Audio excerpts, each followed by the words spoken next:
임직식이 있습니다. 장로 3명, 권사 9명을 세우게 됩니다. 사도행전 2장의 오순절날 성령이 강림함으로 이 땅에 교회가 탄생하게 되죠. 예루살렘 교회입니다. 사도행전 6장 예루살렘 교회에서 처음으로 일꾼을 세우게 됩니다. 임직식이 거행이 됐죠. 스데반, 빌립, 브로고로, 니가노르, 디몬, 바메나, 니골라 이렇게 7명의 일꾼을 세우게 됩니다. 그들 모두는 다 믿음과 성령이 충만한 사람들입니다. 하나님은 어떤 사람을 세우실까요? 하나님은 어떤 사람을 쓰실까요? 어느 시대나 어느 교회나 하나님이 쓰시는 사람이 있습니다. 어느 시대에나 하나님께서 쓰시는 교회, 쓰시는 사람이 있다는 말씀입니다. 기왕에 신앙생활 할 바에야 주변 인물이 아니라 중심 인물이 되어야 합니다. 별 볼 일 없는 사람이 아니라 귀중한 사람이 되어야 합니다. 구약 성경에 이사야라는 인물이 있습니다. 그가 어느 날 하나님의 음성을 듣습니다. 이사야 6장 8절 내가 누구를 보내며 누가 우리를 위하여 갈꼬. 하나님께서 사람을 찾으시는 음성을 듣게 됩니다. 그는 하나님 앞에 이렇게 응답하죠. 주여 내가 여기 있나이다. 나를 보내소서. 하나님이 찾으시는 사람으로 그가 헌신하겠다는 겁니다. 신약 성경에 바울이 있습니다. 그는 예수님을 증오하고요. 그리스도인을 핍박하고요. 그리고 교회를 없애려고 열심을 다했던 그런 인물입니다. 그런 그가 다메섹에 가는 도중에 그날도 다메섹 지역에 있는 그리스도인들을 핍박하기 위해서 찾아가고 있었습니다. 부활하신 예수님을 만나게 됩니다. 그의 인생이 그 자리에서 거꾸러집니다. 그리고 그는 인생의 위대한 전환, 방향 전환이 일어나게 돼요. 그는 부활하신 예수님께 질문을 던지죠. 사도행전 22장 10절에 주님 무엇을 하리이까? 내가 해야 될 일이 뭡니까? 그렇게 질문을 던져요. 그리고 사명을 깨닫고 남은 생에 사명에 살다가 죽습니다. 오늘 임직자뿐 아니라 우리 모두는 하나님께서 귀하게 쓰시는 인물, 하나님으로부터 귀하게 쓰임받는 그런 사람이 될 수 있기를 바랍니다. 디모데후서 2장 20절 바울은요 젊은 목회자인 디모데에게 비유 하나를 가르쳐줍니다. 그릇 비유입니다. 큰 집에는 여러 개의 종류의 그릇이 있다는 겁니다. 금그릇도 있고요. 은그릇도 있고요. 그리고 나무그릇도 있고 질그릇도 있습니다. 주인이 그 많은 그릇 가운데 귀하게 쓰는 그릇도 있고 천하게 쓰는 그릇도 있다는 겁니다. 아주 위대한 비유죠. 그런데 대부분 모든 사람들이 이 비유를 오해하고 있습니다. 바울이 말한 비유를 우리가 들으면 금그릇은 귀한 그릇, 질그릇은 천한 그릇 이렇게 오해를 해버립니다. 지금 바울이 성경에서 그릇 비유를 말씀하고자 한 목적은 거기에 있지 않습니다. 물론 은그릇보다 금그릇이 귀한 그릇입니다. 나무그릇보다 은그릇이 귀한 그릇입니다. 질그릇보다 나무그릇이 훨씬 귀한 그릇이 될 겁니다. 그릇의 재질을 갖고 지금 귀한 그릇, 천한 그릇을 바울이 말하고자 하지 않습니다. 바울이 말하는 의도는 뭘까요? 그릇의 재질이 아니라 그릇의 사용을 말하고 있는 겁니다. 여러분, 재질과 사용은 분명 다릅니다. 주인이 귀하게 쓰는 그릇, 주인이 천하게 쓰는 그릇이 있다는 사실입니다. 그래서 여러분, 그 비유를 우리가 이해할 때 귀한 그릇이냐 천한 그릇이냐 재질 문제로 자꾸 생각하지 마시고, 주인이 귀하게 쓰는 그릇이냐 천하게 쓰는 그릇이냐 사용 문제에 초점을 맞출 때 그 비유를 제대로 이해할 수 있습니다. 극단적인 예를 들어보겠습니다. 여기 금그릇이 있습니다. 여러분 보이세요? 제가 지금 금그릇을 들고 있잖아요. 보이죠? 아직도 안 보이는 것 같아요. 금그릇이 지금 있거든요. 재질은 최고급입니다. 아주 귀한 그릇이에요. 그런데 주인인 내가 쓰지 않습니다. 왜요? 진흙색이 파묻히고 아니면 더러운 것들, 오물이 묻어서 아직 지금 당장 쓸 수가 없거든요. 또는 나는 지금 이 금그릇을 쓰고자 하지 않아요. 왜요? 내가 쓰고 싶은 그런 목적에 맞지 않거든요. 그래서 주인이 쓰지 않을 수 있다는 겁니다. 자, 여기 질그릇이 있습니다. 보이세요 이제? 예, 보이네요. 재질은 천한 그릇이에요. 금그릇하고 비교할 수가 없잖아요. 그런데 주인인 내가 이 그릇을 쓰는 거예요. 왜요? 깨끗해요. 그리고 내가 쓰고자 하는 용도에 적합해요. 그래서 그 그릇을 쓴다는 사실입니다. 바울이 지금 그릇 비유를 말씀하고 있을 때 바로 그 부분을 이야기하고 있다는 거죠. 물론 이런 경우도 있을 겁니다. 재질이 아주 좋아요. 금그릇처럼. 그리고 주인이 지금 그 그릇을 쓰기에 적합한 그릇이에요. 그러면 금상첨화가 될 수 있는 거죠. 바울은 그릇 비유를 말씀하고 이렇게 설명을 합니다. 디모데후서 2장 21절. 그러므로 누구든지 이런 것에서 자기를 깨끗하게 하면 귀히 쓰는 그릇이 되어 거룩하고 주인의 쓰심에 합당하며 모든 선한 일을 준비함이 되리라. 여기서 두 가지 표현을 주목하셔야 됩니다. 하나는 자기를 깨끗하게 한다. 그래야 주인이 쓰거든요. 그리고 또 하나는 주인의 쓰심에 적합하다. 이 표현이요. 주인이 지금 쓰고자 하는 용도에 맞는 그릇이다. 그런 의미가 되는 것입니다. 자, 그래서 이것을 오늘 우리 교회, 우리에게 한번 적용해 볼 필요가 있겠죠. 교회 안에는 장로님, 권사님, 안수집사님, 집사님 다양한 직분들이 있어요. 이렇게 표현하면 좀 어폐가 있는데요. 여러분 이해를 돕기 위해서 제가 표현해 보는 겁니다.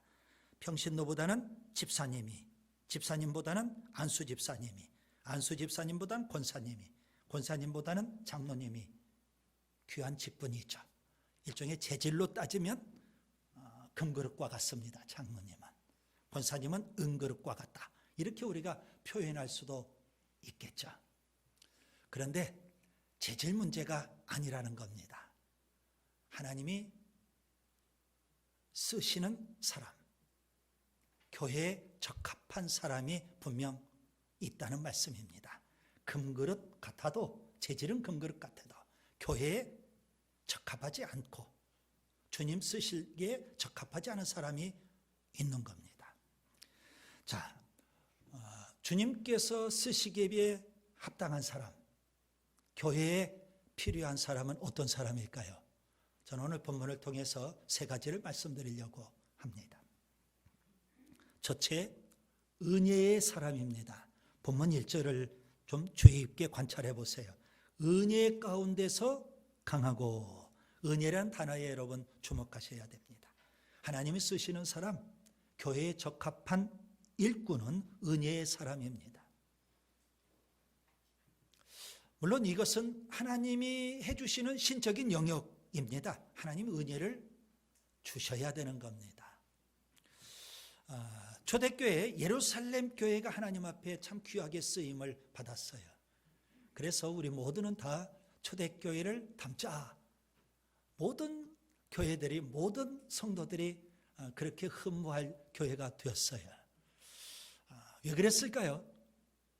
하나님께서 예루살렘 교회에 큰 큰 은혜를 부어주셨거든요. 그래서 하나님 앞에 귀하게 쓰임받은 그릇이 되었더라는 겁니다. 반면에 은혜가 없으면 여러분 유약해지는 거예요.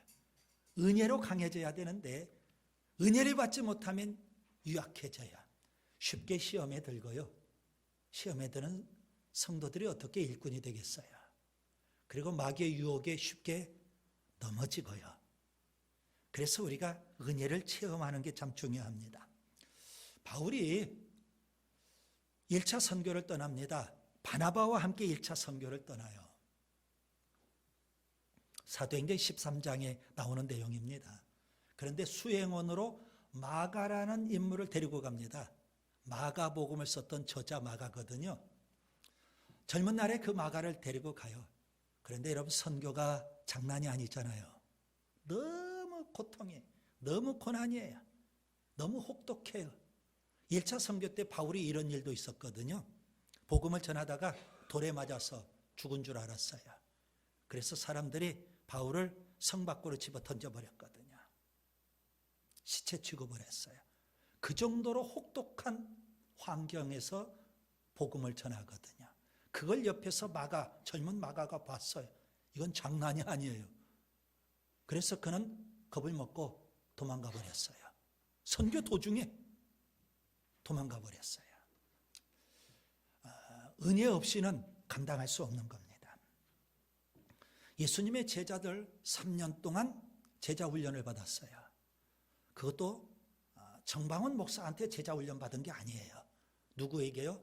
말씀 자체가 되신 예수님에게 제자 훈련을 받았어요. 그것도 일주일에 한 번씩 1시간씩 제자 훈련 받은 게 아니에요. 아니면 매일 1시간씩 제자 훈련 받은 게 아니라고요.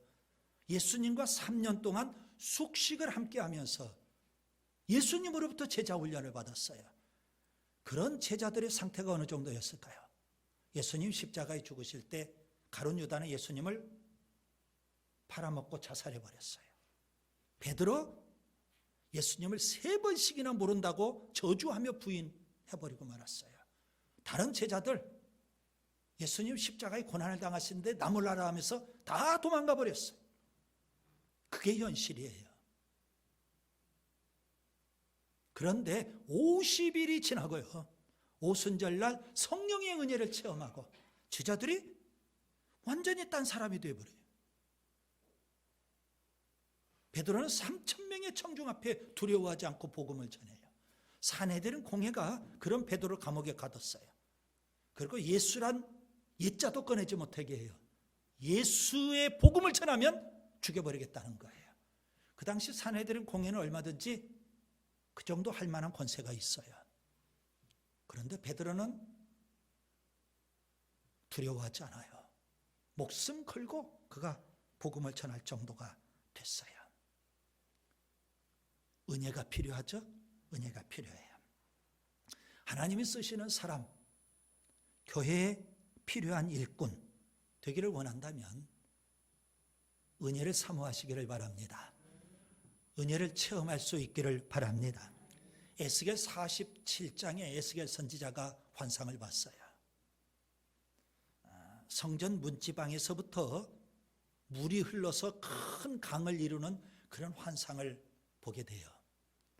하나님의 음성이 들립니다. 측량하라는 겁니다. 그래서 에스겔 선지자가 천척을 나아가서 깊이를 재봤어요. 발목에 찰 정도까지 물이 됐어요. 또 천척을 나아가서 깊이를 재봤어요. 이제는 무릎까지 차오를 정도가 됐어요. 또 천척을 나아가서 깊이를 재봤어요. 이제는 허리까지 차오를 정도로 깊은 강물이 됐어요. 또 천척을 나아가서 재봤어요. 이제는 그 물속에 푹 잠길 정도로 헤엄을 쳐야만 될 정도의 그런 큰 강이 된 것을 환상 가운데 보게 돼요. 자, 에스겔 선지자가 봤던 이 환상은 무슨 의미일까요? 우리가 사모하고 우리가 체험해야 될 은혜의 단계를 의미해 주는 겁니다. 첫 번째 단계는 발목의 은혜라 이렇게 표현할 수가 있어요. 여러분, 이 은혜가 필요해요. 우리는 예수님에게 발목이 붙잡혀야 돼요. 아멘. 교회에 발목 붙잡혀서 평생 교회 떠나지 않고 신앙생활하고 예수님 떠나지 않고 신앙생활하는 이 발목의 은혜가 있기를 바랍니다. 그 다음에 두 번째는 무릎까지 차오르는 은혜예요. 무릎의 은혜가 있어요. 무릎의 은혜는 뭘까요? 무릎 꿇고 주님 앞에 기도하는 거예요. 이 무릎의 은혜를 많은 사람들이 받지를 못했어요. 발목의 은혜는 받았는데 그 다음에 두 번째 무릎의 은혜를 체험해야 돼요. 기도의 골방에 붙잡혀서 살아야 돼요. 평생 기도하며 무릎 꿇고 살아야 돼요. 이런 은혜가 여러분에게도 있기를 바랍니다. 여러분에겐 기도의 골방이 있으신지요? 어떤 사람은 늘 새벽에 와서 1층 기도실에서 기도해요. 어떤 사람은 교회 근처로 와 살아요. 우리 지역은 투자 가치가 없는 그런 지역 아닙니까? 아파트도 없고. 그런데도 손해볼 각오하고 교회 근처로 와요. 교회 가까이 와서 늘 기도하겠다는 겁니다. 출근할 때도 교회 들러서 기도하고 퇴근할 때도 고단한 몸이지만 늘 교회 와서 1층 기도실에서 십자가 바라보면서 기도해요. 이게 무릎의 은혜입니다. 발목의 은혜를 넘어서 이 은혜가 여러분에게도 있어야 돼요. 그 다음에 세 번째, 허리의 은혜입니다. 허리의 수건을 두르고 우리가 성도를 섬기고 교회를 섬기는 거예요. 이 은혜가 또 필요해요. 그래서 교회 안에서 이렇게 서로 섬기고요. 또 이웃을 섬기고요. 교회를 섬기는 은혜가 여러분에게도 있기를 바랍니다. 그 다음에 차고 넘치는 은혜예요. 성령의 충만함이 있죠. 성령이 주시는 영적 자유를 우리가 만끽하며 살아야 돼요. 신앙생활하면서 세상 것에 매여 사는 사람이 많아요. 돈에 매여 살아요. 성에 매여 살아요. 중독 증세가 있어요. 요즘은 휴대폰에 또 매여 살아요. 중년 이웃분들은 텔레비전에 또 매여 산다고요. 여러 가지 다양하게 우리가 얽매여 살거든요. 중독되어 있는 거예요. 여러분, 성령 충만해서 진정한 자유를 우리가 누리며 살아야 되는 겁니다. 자, 하나님이 쓰시는 사람, 교회에 필요한 일꾼은 은혜의 사람이에요. 둘째, 말씀의 사람입니다. 본문 2절을 주목해 보세요. 거기에 내게 들은 바를 이 표현을 주목하세요. 하나님이 쓰시는 사람, 교회에 필요한 일꾼은 말씀의 사람, 말씀으로 훈련된 사람입니다. 우리가 믿는 삼위일체 하나님, 말씀과 아주 깊은 관련이 있어요. 하나님은 말씀하시는 하나님, 예수님은요, 말씀 자체가 되시는 예수님, 하나님이 약속하신 말씀을 성취하시는 분, 성령님은요, 사람들에게 감동을 주어서 성경을 기록하게 만드신 성경의 저자예요. 그리고 우리에게 성령의 조명을 주셔서 그 기록된 성경, 하나님 말씀을 우리가 이해할 수 있도록, 해석할 수 있도록 해주시는 분, 성령님이셔요. 자, 하나님과 말씀은 뗄 수 없는 깊은 관계에 있어요.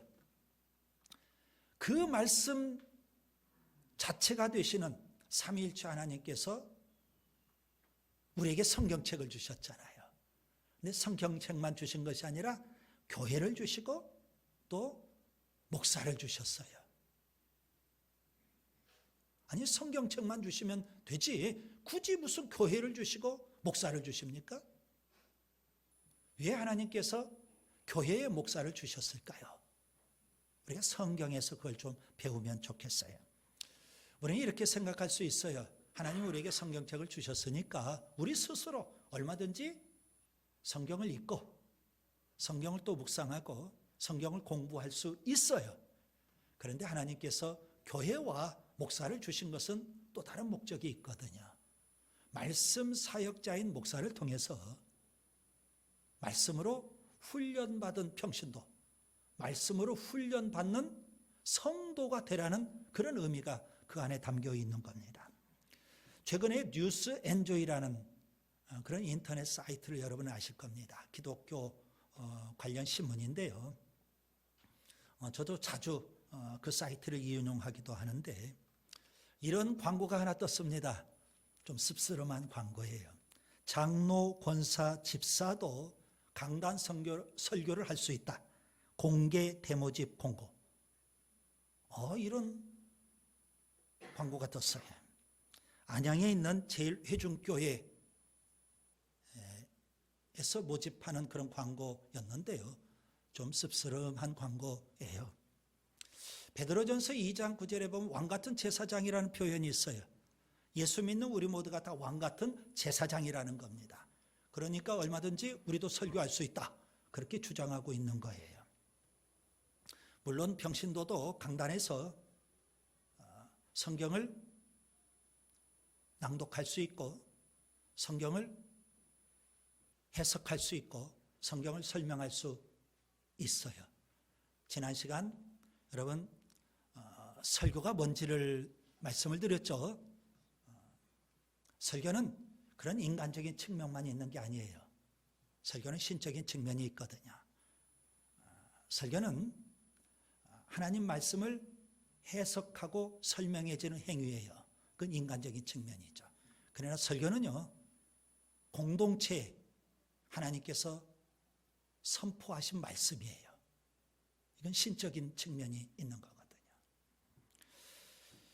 말씀 사역자인 목사를 통해서 하나님께서 우리 공동체에 주시는 말씀들을 선포하게 하시고 또 그 말씀으로 훈련시키시는 거예요. 여러분, 제가 지금 이 말씀들을 계속 드리는 건 무슨 의미일까요? 하나님이 쓰시는 사람, 교회에 꼭 필요한 사람은 말씀으로 훈련된 사람이거든요. 에베소서 4장 11절에 목사라는 단어가 나옵니다. 말씀 사역자예요. 에베소서 4장 12절에 성도라는 단어가 나와요. 목사는 말씀 사역자고, 그래서 성도를 말씀으로 훈련해서 성도가 훈련된 성도, 준비된 성도, 구비된 성도로 세우라는 겁니다. 여러분 본문을 자세히 한번 관찰해 보세요. 4세대 말씀 훈련이 나옵니다. 4세대. 1세대 사도 바울은요, 2세대 디모데를 말씀으로 훈련합니다. 말씀으로. 4개 들은 바를 바울이 디모데를 말씀으로 훈련시켰거든요. 2세대인 디모데는요, 충성된 사람들을 또 말씀으로 훈련시키는 겁니다. 이 충성된 사람들이 3세대죠. 그들이 본문을 자세히 보시면 또 다른 사람들 4세대를 말씀으로 훈련시키고 있는 겁니다. 그래서 오늘 말씀을 보시면 말씀 훈련의 4세대가 등장해요. 바울 1세대, 디모데 2세대, 충성된 사람들 3세대, 또 다른 사람들 4세대. 그게 계속 이어져서 오늘 우리에게까지 오게 된 거예요. 신명기 6장에 구약의 지상명령이 나옵니다. 쉐마죠. 그 내용의 핵심은 뭘까요? 부모가 자녀를 말씀으로 훈련시키라는 겁니다. 마태복음 28장에 지상명령이 나옵니다. 제자 공동체에 주신 지상명령. 제자 삼으라. 가르쳐 지키게 하라. 그렇게 말씀하고 있어요. 자, 구약의 지상명령은 부모가 자녀에게, 신약의 지상명령은 목사가 성도들에게 말씀으로 훈련하라는 겁니다. 그래서 초대교회는요, 다른 거 없었어요. 초대교회가 무슨 프로그램이 있습니까? 뭐가 있습니까? 초대교회의 특징은 말씀이 왕성하고, 아멘, 말씀이 흥왕하고, 말씀이 힘이 있고, 말씀이 세력을 얻었어요. 그래서 일꾼을 세우게 된 겁니다. 하나님께서 세우시는 일꾼, 교회에 필요한 일꾼은 말씀의 사람입니다. 셋째, 충성의 사람입니다. 본문 2절, 충성된 사람들에게 부탁하라. 여러분 여기 충성이라는 단어를 주목하셔야 됩니다. 하나님이 쓰시는 사람, 즉 교회에 필요한 일꾼은 충성의 사람입니다. 오늘 우리 시대를 가리켜서 흔히 종교다원주의 시대라고 표현을 합니다. 종교다원주의는 이겁니다. 유교도 좋고 불교도 좋고 이슬람교도 좋고 힌두교도 좋고 다 좋다는 겁니다. 천주교도 좋고 이겁니다. 심지어 미신도 좋고 우상도 좋고 이단도 좋다 이거죠. 최근에는 점쟁이도 좋고 무속도 좋고 이제는 무속 법사들이 판을 치고 있어요. 이 종교다원주의 시대예요. 예수님 십자가 지시기 전날 밤 제자들에게 아주 선명하게 말씀하셨어요. 요한복음 14장 6절 내가 곧 길이요 진리요 생명이니 나로 말미암지 않고는 아버지께로 올 자가 없느니라. 오직 예수예요. 오직 십자가라고요. 이렇게 오직 예수 오직 십자가 이렇게 설교를 하면 꼴통 목사라고 해요. 그래서 사람들이 싫어해요. 여러분 교인들이 다 떠나도 그 뒤통수에 저는 외칠 거예요. 오직 예수 오직 십자가라고요. 베드로는 사내들인 공회에 의해서 감옥에 갇히기도 해요. 생명의 위협을 받는 상황이에요. 그는 이렇게 담대하게 선포합니다. 사도행전 4장 12절 다른 이로서는 구원을 받을 수 없나니 천하 사람 중에 구원을 받을 만한 다른 이름을 우리에게 주신 일이 없습니다. 사도행전 4장 19절 20절 하나님 앞에서 너희 말 듣는 것이 하나님의 말씀을 듣는 것보다 옳은가 판단하라. 우리는 보고 들은 것을 말하지 아니할 수 없다. 3년 동안 훈련받았던 베드로와 사도들 아주 충성의 사람이 다 된 거예요. 여러분 한자어로 충성 충자에 정성 성자를 사용해서 충성 이렇게 표현합니다. 그 한자어를 좀 분석하면 이렇게 됩니다. 충성 충자는 마음 중심이라는 의미예요. 가운데 중에 마음심을 쓰고 있거든요. 성은요 말씀을 이룬다 그런 의미예요. 정성성자 말씀 안에 이룰성으로 정성성자를 쓰거든요. 이것을 한마디로 해석을 하면 마음 중심의 말씀을 이룬다 그런 의미가 돼요. 우리가 열심히 교회에서 말씀의 훈련을 받아요. 그게 전부가 아니거든요. 그 다음에 이제 우리가 배우고 훈련하고 무장한 그 말씀을 이루어 가야 되는 거예요. 거기에 충성이 있습니다.